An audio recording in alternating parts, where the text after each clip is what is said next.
Dhananjay sir, आप तो खैर फिल्मी फिल्मी दुनिया से जुड़े हुए रहे हैं। तमाम सारी स्टोरीज आपने बहुत करीब से देखी है, लिखी है। प्रधानमंत्री जी की स्टोरी क्या कहती है? कल वाली, कल की जिस तरीके का उन्होंने पूरा भाषण उनका था, जिसमें वो तमाम चीजें बता रहे थे कि ऐसे बदला, वैसे बदला, ये गरम खून, वो गरम खून, ऐसे सिंदूर, वैसे सिंदूर, इत्यादि इत्यादि इत्यादि। किसी पुरानी वो जो डकैतों वाली फिल्में आती थी, उसमें जिस तरीके के डायलॉग बोले जाते थे, कुछ उसकी याद नहीं आई? देखिए, एक दुर्भाग्य है आरएसएस के साथ। मोदी जी तो बहुत बाद में आते हैं। आरएसएस के साथ दुर्भाग्य है कि वो आगे चलने को तैयार ही नहीं। आंख आगे की तरफ देखती है, चेहरा आगे की तरफ रहता है, पैर आगे की तरफ बढ़ना चाहता है, दिमाग भी आगे की तरफ बढ़ता है। ये आरएसएस उल्टा चलता है। ये नरेंद्र मोदी जी जो सिंदूर लेकर के आए हैं, उसी की परिणति है। मुहावरा जो बोल रहे थे संजय बाबू, तो छोड़ दीजिए। मुहावरा क्या होता है? मुहावरा समझ में आए तो फिर तो उनको संवेदनशील होना होता है मुहावरा समझने के लिए। मुहावरा सामान्य आदमी, एंटायर पॉलिटिकल साइंस वाला मुहावरा नहीं समझ पाता। मुहावरा समझने के लिए हिंदी में पढ़ाई करनी होती है, या जिस भाषा के मुहावरा, भाषा का जानकार होता है, भाषाविद होना होता है। लेकिन कितने बड़े बड़े भाषाविद हैं इस देश में। वो महमूदाबाद के जो पोस्ट है, उसको पढ़ने के बाद जो दायर किया गया मुकदमा देशद्रोही होने का, और जो सुप्रीम कोर्ट में उस पर बहस चली, एसआईटी बिठाई गई है, पता नहीं अभी क्या परिणाम आएगा। राकेश सिन्हा जी बोल रहे थे एक चैनल पे, मैंने देखा, वो आरएसएस के विद्वान माने जाते हैं कि आरएसएस, तो अगर आरएसएस के विद्वान राकेश सिन्हा जैसे लोग हैं, तो फिर उनकी विद्वता पे चर्चा करने की स्पेस नहीं है, जगह नहीं। अब मैं आता हूं जो नरेंद्र मोदी जी ने कहा, और सिनेमा की आपने बात कही। सिनेमा में सिंदूर पुराना हो गया है। अब वो सब फिल्में बननी बंद हो गई है सिंदूर वाली, है ना। अब लिव इन रिलेशनशिप वाले फिल्में बनती है, तो सिंदूर बिंदूर गायब हो गया। अब महिलाएं, ज्यादातर जो लड़कियां हैं, वो सिंदूर नहीं लगाती है, ये भी जान लीजिए। और सिंदूर जो है, अब वो सिंदूर की कसम, सिंदूर का फलाना, 7 जन्मों का बंधन, सब खत्म हो गया। मोदी जी ने खुद ही तोड़ दिया। सिंदूर की लाज रखी क्या मोदी जी? अब वो दूसरी लड़कियों से, जो लड़कियां अपने जीवन में करियर ढूंढ रही है, पति से आगे निकल गई जो लड़कियां, लड़कियों का जीवन इस देश में क्या था? पति के पीछे। पति परमेश्वर है, पति जो कहे वो मानो। क्या आज की लड़कियां, या आज कोई बाप जो पढ़ा लिखा ठीक ठाक बाप है, अपने बेटी को क्या चाहता है? कि वो पति की पिछलग्गू बन के रहे, अनुगामिनी बन के रहे। आज ये भी कहा जा रहा है कि पति के साथ चलने वाली हम सफर चाहिए। अब वो पति परमेश्वर वाला दौर चला गया। तो सिंदूर जो है ना, वो पति परमेश्वर वाला दौर है। जो सिंदूर जो है, सुहागिन का आभूषण है। सिंदूर से पता चलता है कि ये महिला जो है कितनी भाग्यशाली है। सिंदूर जिसका उजड़ गया, वो दुर्भाग्यशाली महिला है। सती प्रथा इसी देश में था। ओम सैनी साहब हैं राजस्थान, तो उसका बड़ा उदाहरण है सती प्रथा का। अभी भी वहाँ पूजा होती है सतियों की। जो हमारे बंगाल के राजा राम मोहन राय थे, उन्होंने इसके लिए लड़ाई लड़ी, और फाइनली सती प्रथा का अंत हुआ। तो ये सती प्रथा के समर्थक लोग ही सिंदूर के गौरव को जो है इतना गा रहे हैं। और इनको लग रहा है कि ऑपरेशन सिंदूर लिख दिया, कितना कमाल काम किया वो। अब इसके आगे दुनिया है ही नहीं। दुनिया में सबसे आगे जो शिखर है, वहां मोदी जी जाके बैठ जाते हैं। एक फोटो अगर आपको है कहीं, तो हमने हालांकि लगा दिया है, अगर लगा सके, ये देखिए। देखिए, भारतीय सेना का सबसे सुप्रीम सेनापति, कोई आगे है इस व्यक्ति के आगे? और वो गए नहीं जिस जगह पे पहलगांव, उस जगह पे जाके देखते कि यहाँ कहाँ खून गिरा, कहाँ महिलाओं का सिंदूर गिरा, वो उठा करके लाते मिट्टी को, और मिट्टी को ऐसे रख करके कहते कि हम इसकी कसम खाते हैं। तो सिनेमा होता है, सिनेमा की कहानी बनती। देश में हर कोई कोई कहता है कि मेरे पास एक कहानी है। कहानी लिखना एक कला है। कहानी सामान्य बात नहीं है, कहानी सुनाना भी एक कला है। सिनेमा में आप आइएगा तो आपको पता चलेगा, कहानी लिखना और कहानी सुनाना दोनों कला है। वो जो है, एंटायर पॉलिटिकल साइंस वालों को कहानी लिखनी नहीं आती। उसके लिए, कहानी लिखने के लिए सिनेमा में एक तो स्क्रिप्ट राइटिंग सीखना पड़ता है, उसकी डिग्री होती है। उसके एफटीआईए में भी पढ़ाया जाता है, विस्लिंग वुड्स में पढ़ाया जाता है। अभी तो यूनिवर्सिटी में अलग अलग जगहों पे स्क्रिप्ट राइटिंग पढ़ाई जाती है कि कहानी कैसे लिखें, पटकथा कैसे लिखें। ये नकली पटकथाएं जो लिखने वाले लोग थे, उनका दौर गया। और उसकी वजह यह है कि ये जो गटर मीडिया है ना, वो गटर मीडिया पे सवार थे। तो गटर मीडिया पे सवार थे, तो वो अब गटर मीडिया ही भरोसे लायक नहीं रहा। अभी जो ऑपरेशन सिंदूर पे आपने दिखाया कि इतने सारे मीम्स बने हैं, वो क्यों बना? क्योंकि वो गटर मीडिया अब विश्वसनीय नहीं रहा। आम आदमी के सूचनाओं का जरिया जो है मीडिया था, प्रिंट मीडिया, टीवी मीडिया, उसी को देख करके पता चलता था कि देश दुनिया में क्या हो रहा है। आम आदमी जो जिसके पास नहीं है, जो न्यूज का आदमी नहीं है, वो इसी से जो जो किताबें नहीं पढ़ता है। एक तो जो पढ़ा लिखा आदमी किसको कहते हैं? जो सैनी साहब के पीछे किताबें हैं, वो क्या है? वो किताबें वो जो है अनुभव संसार है, दुनिया के बेहतरीन अनुभवों का संग्रह है वो। और वो अनुभवों का संग्रह ये है कि इंसान कैसे बनता है, सभ्यता कैसे विकसित होती है, मनुष्य होने का अर्थ क्या है, उन सारी किताबों में यही दर्ज है। मैं गया था पिछले दिनों पटना, वहां बुक फेयर लगा हुआ था। 22-23 मार्च को वहां पे बिहार दिवस होता।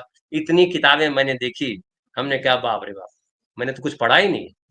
और इस देश का बड़ा प्रतिशत, जो 7% आबादी है, जो ग्रेजुएट या उससे आगे का है, आगे पढ़ा है, बिहार का बात मैं कर रहा हूँ, बिहार की बात से आप देश के अनुमान लगा लीजिए। 7-7% लोग जो हैं ग्रेजुएट हैं, उससे ज्यादा पढ़े लिखे हैं।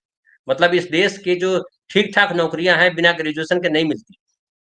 और इस देश में पढ़ाई होती है नौकरी पाने के लिए, पढ़ाई का कोई और अर्थ नहीं है। और आप गौर कीजिएगा कि नौकरी मिलते ही सबसे पहला काम आदमी करता है, किताब को फेंक देता है, बोले ये किताब नहीं चाहिए, बहुत दिन इसमें डूबे रहे यार। किताब पढ़ना हमारे देश का शौक नहीं है, हमारे देश का ध्येय नहीं है जीवन का कि हमको किताब पढ़ना है। तो हमारे देश में इम्पोर्टेंट है कि गप करिए, गप पढ़िए, गप सुनिए, व्हाट्सएप यूनिवर्सिटी को चलाइए, लेकिन उससे लोग ऊब गए। बिहार में जो आप चर्चा सुनना चाह रहे हैं कि बिहार में मोदी जी लाइबिलिटी हो गए हैं, मैंने आज सुबह ही कार्यक्रम किया इसी पे, वो अब एसेट नहीं है। बिहार में मोदी जी के नाम पे वोट नहीं मिलने वाला है। और जो वोट है वो अगड़ा पिछड़ा का वोट है, क्योंकि 10% आरक्षण जो है इसी मोदी जी ने दिया है 2017 के चुनाव, 2017 में 10% वोट। अभी मैं पढ़ रहा था राजस्थान की, सैनी साहब हैं इसलिए तस्दीक करेंगे, कि गुर्जर लोग आंदोलन के लिए खूब लड़े, भाजपा सरकार ने गोली चलाई, बहुत लोग मरे, फिर भी आरक्षण नहीं मिला। और ये जो 10% का जो आरक्षण मिला है, ईडब्ल्यूएस, जो सवर्ण आरक्षण कहलाता है, कोई आंदोलन कहीं सुना, कहीं पढ़ा? वो ढूंढिए कि सवर्णों ने आंदोलन किया आरक्षण के लिए। वो तो आरक्षण को हे ही मानते थे, आरक्षण से घिन आती थी उनको कि आरक्षण वाला है, ये आरक्षण वाला आया है यहाँ पे। उनको में सजा करके सोने की थाली में सजा करके मिल गया, और वो ग्रहण कर रहे हैं। ढेर सारे ऐसे खबरें आ रही हैं जिसमें जो पास नहीं कर पाए लोग, एक तो जाति बदल करके एग्जाम दे रहे हैं, फिर जो है उसमें ईडब्ल्यूएस ले आ रहे हैं। एक मैं पढ़ रहा था कि 19 रुपया मासिक आमदनी उसकी बताई जा रही है। बताइए, 19 रुपया मासिक आमदनी कौन व्यक्ति की? तो इस तरह की चीजें की जा रही है, उसमें गटर मीडिया का बड़ा योगदान है। उसने पूरे देश का मानस बदल दिया और कहा कि मोदी जो है वो 56 इंच के, मोदी जो है दुनिया में डंका बज रहा है, मोदी है तो ये देश है, मोदी अगर नहीं रहेंगे तो देश खत्म हो जाएगा, मोदी का कोई विकल्प नहीं है। लेकिन ये सीज फायर, ये जो ऑपरेशन सिंदूर, मोदी जी के कपड़े उतार दिए, कपड़े उतार दिए। फिर मुहावरा बोल रहा हूँ, आप कोई आपके भक्त जो है, जो दर्शक देख रहे होंगे मोदी जी के भक्त, उनको बड़ी चोट लगती है क्योंकि बहुत आहत हो जाते हैं जल्दी, दूसरे आहत नहीं होते। तो ये जो है, मुझे लगता है कि पूरा का पूरा ऑपरेशन सिंदूर गड़बड़ हो गया। इससे न देश का मान बढ़ा, इससे न सेना को खुली छूट मिली, न भाजपा को लाभ मिला, और देश तो भारी नुकसान में हो। जो 26 महिलाएं, जिनके बेटे, जिनके भाई, जिनके पति मारे गए, उनको भी संतोष नहीं मिला। उनसे मिल आते प्रधानमंत्री तो समझ में आती। अभी राहुल गांधी कल जा रहे हैं पूंछ, और वहां जो नागरिक मारे गए हैं ऑपरेशन सिंदूर के दौरान गोलाबारी में, पाकिस्तानी गोलाबारी में, उससे मिलने जा रहे हैं। मोदी जी के पास फुर्सत है? मोदी जी चूरू जाते हैं, वो रैली करने जाते हैं, संबोधित करते हैं अपने वोटर्स को। और अपने ऑपरेशन सिंदूर अगर आपने देखा होगा उनका भाषण, तो कविता पढ़ रहे हैं, एक एक लाइनों को बार बार चबा चबा बोलते हैं और दोहरा दोहरा बोलते हैं, जैसे एक्टर बोलता है सिनेमा का। मोदी जी सिनेमा के एक्टर हैं, राजा बाबू हैं, या मोदी जी भारत के प्रधानमंत्री हैं? ये हमको, आपको, जनता को तय करना है जी। धनंजय सर, इस बीच आपके लिए एक सजेशन भी आया है कि आप एक स्क्रिप्ट लिख दीजिए, उबलता सिंदूर। कोई ना कोई भक्त जो है वो प्रोड्यूसर वो खरीद भी लेगा उसको फिल्म बनाने के लिए। तो ये एक सजेशन है आपके लिए, एक हमारे दर्शक ने दिया हुआ है इसमें। खैर, देखिए, एक सवाल सर ये भी है कि आज जब देश पूछ रहा है, देश लगातार ये सवाल कर रहा है कि भाई पहलगाम हमले का जिम्मेदार कौन, वो जो चूक हुई उसकी जिम्मेदारी किसके मत्थे मढ़ी जाएगी, उसका जिम्मेदार किसको माना जाए, कौन था वो व्यक्ति जिसने सेना से चार्ज वापस लिया था, कौन था वो व्यक्ति जो उस सुरक्षा का पूर्ण रूप से जिम्मेदार था, जिसमें वो पूरी तरीके से नाकाम साबित हुआ, नकारा व्यक्ति कौन था। देश पूरा ये सवाल जो है उसके सामने लगातार लोग पूछ जी, रहे हैं।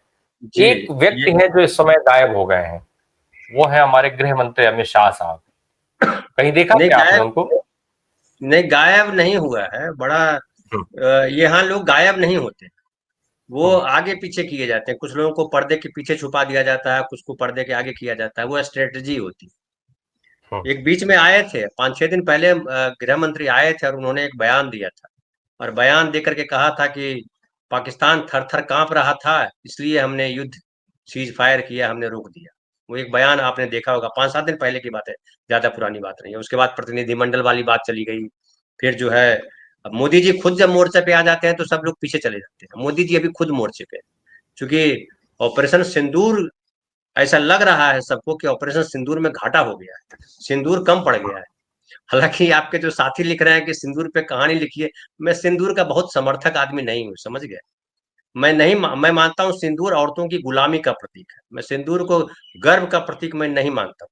कई लोगों को लग सकता है कि ये हिंदू धर्म के खिलाफ बोल रहे हैं, सनातन के खिलाफ बोल रहे हैं। मैं हिंदू धर्म तो बस इतना ही मानता हूँ कि हिंदू धर्म में कहा गया कि परहित सरित धर्म नहीं भाई, है ना, दूसरे का हित, उससे बड़ा कोई धर्म नहीं है।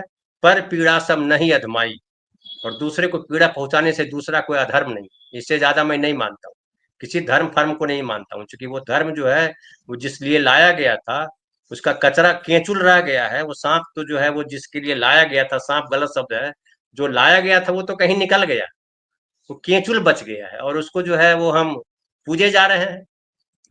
तो दूसरी बात जो आप कह रहे हैं कि उसमें ये ऑपरेशन सिंदूर, मुझे लगता है कि उल्टा आ गया है ना। और उल्टा ये आ गया है कि वो अपने ही लोगों को कन्विंस नहीं कर पा रहे हैं कि हमने सीज फायर क्यों की। अपने ही लोगों को नहीं बता पा रहे हैं कि जो 5 आतंकी हैं वो आखिर गए कहाँ। अपने ही लोगों को वो नहीं बता पा रहे हैं कि ये आए क्यों। चप्पे चप्पे पे तो सेना और अर्धसैनिक बल दोनों तैनात है ना, बॉर्डर सिक्योरिटी फोर्स है, उसके बाद सीआरपीएफ है। आपको ये भी बता दीजिए कि अभी 2 दिन पहले, कल ही की शायद घटना है कि 31 या 34 नक्सली मारे गए देश के भीतर, छत्तीसगढ़ में, और अर्धसैनिक बलों ने उसका जश्न भी मनाया, है ना, कि हमने 31 लोगों को मार दिया, नक्सली थे। नक्सली हमारे देश में देशद्रोही बताए जाते हैं, कि देश के दुश्मन है। नक्सल के नाम पे ढेर सारे लोग जेल में बंद किए गए, कांग्रेस सरकार ने भी वो खेल खेला, बीजेपी सरकार भी खेल खेल रही है। बीच में जब भूपेश बघेल थे तो नक्सली वाली घटनाएं बड़ी घट गई थी, और लग रहा था अब नक्सली खत्म हो गए। फिर नक्सली जैसे बीजेपी आई, वापस नक्सली आ गए। फिर जो है अमित शाह जी ने कहा कि नक्सलियों को समाप्त कर दो फलाना तारीख तक। और फिर एक दिन एक मैंने बयान देखा, उन्होंने कहा कि सब नक्सली भी हमारे भाई हैं, आप लोग मुख्य धारा में लौट जाइए। तो ये जो भागवत बोलते रहते हैं ना, कभी सबको हिंदू बता देते हैं, कभी बताते हैं हिंदू वो है जिनकी पुण्य भूमि यहाँ है। इतने कंफ्यूज लोग हैं, और ये इंटायर पॉलिटिकल साइंस वाले कंफ्यूज ही होंगे। उनको समझ में नहीं आता सिंदूर महत्व। एक आदमी आपके लिख रहे थे और दर्शक, वो एक बड़ा फेमस एक फिल्म का गाना है कि रामचंद्र कह गए सिया से ऐसा कलयुग आएगा, हंस चुगेगा दाना तिनका कौआ मोती खाएगा। तो वो लिख रहे थे कि ऐसा कलयुग आएगा कि क्या सिंदूर के गुण गाएगा, पत्नी को छोड़ के भागने वाला सिंदूर के गुण गाएगा, ऐसा वो लिख रहे थे। ये सब क्यों कहा जा रहा है? इसको मैं परिहास मानता हूँ, इसको अपमान नहीं मानता हूँ, लेकिन ये क्यों कहा जा रहा है? और तमाम चीजों को देखिए आप, देशभक्ति को देख लीजिए, देशभक्ति को इन्होंने जो है वो भारत माता की जय बना दिया। भारत माता की जय बोल दो, आप देशभक्त साबित हो गए। आप बाकी करप्शन करो, अपने ही धर्म के लोगों को मारो, दलित कह के मारो, पिछड़ा कह के मारो, पड़ोसी कह के मारो, कुछ और बता के मारो, उसकी बेटियों को उठा ले जाओ, ये सब धर्म के अंदर आता है। है ना। खाली मुसलमानों से लड़ना जो है वो धर्म में सिखाया गया कि धर्म ये है कि मुसलमानों से लड़ो, तो दूसरे धर्म के मानने वाले लोग। हालांकि जावेद अख्तर की बात मुझे बड़ी अच्छी लगती है कि आप धार्मिक बोलते हो खुद को, लेकिन दुनिया में 8 से 10 धर्म है, आप 9 धर्म नहीं मानते हो। आप अपना धर्म मानते हो, जो कथित तौर पे जिसको धर्म मानते हो उसको, तो 9 धर्म नहीं मानते, तो बहुमत तो नहीं मानने वालों के साथ, आपके धर्म को बहुमत नहीं मानता, तो आप क्यों मानते हो?